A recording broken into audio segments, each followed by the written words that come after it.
అతను పుట్టింది భోపాల్లో, మనకు ఆ పేరు కూడా పలకరాదు. ఆయన 20 సంవత్సరాలు నాలాగే ముంబైలో కష్టపడ్డాడు. ఇప్పుడు హిందీ సినిమాల్లో ఆయన పెద్ద ఆర్టిస్ట్. ఆయన ఈ మధ్యలో వచ్చిన 370 ఆర్టికల్ హిందీ సినిమాలో చాలా పెద్ద క్యారెక్టర్ చేశారు. నా కోసం నేను ఈ సినిమాలో యాక్ట్ చేయాల్సారని చెప్పగానే నా కథను నచ్చి మన సినిమాలో యాక్ట్ చేసి మన సినిమాకి ప్రాణం పోసిండ్రు రాజర్జున్ గారు. నేను మన సినిమా గురించి మొన్న ముంబై వెళ్తే వాళ్ళ ఇంటికి తీసుకెళ్లి వాళ్ళు నాకు ఆతిథ్యం ఇచ్చిండ్రు. ఇతను నాకు సొంత బ్రదర్ లాంటి అతను, నాకు అన్న లాంటోడు, ఒక తమ్ముడు లాంటోడు.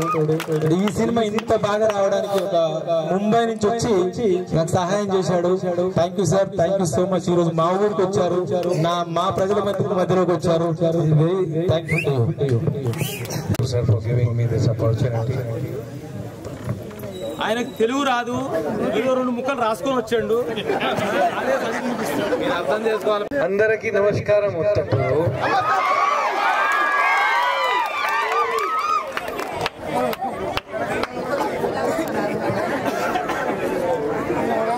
ఈ ఉత్తటూరు బిడ్డ, ఈ తెలుగు బిడ్డ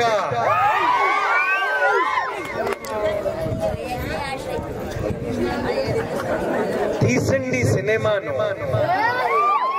అభిమానం ఇవ్వండి.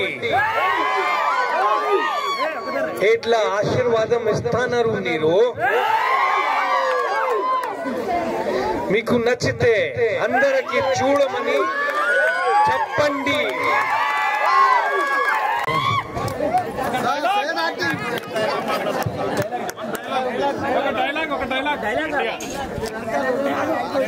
ఓంకారం వినిపించుకోవడం, కాషాయం కనిపించగలదు. ఇది మాట కాదు, ఇస్లాం శాసనం.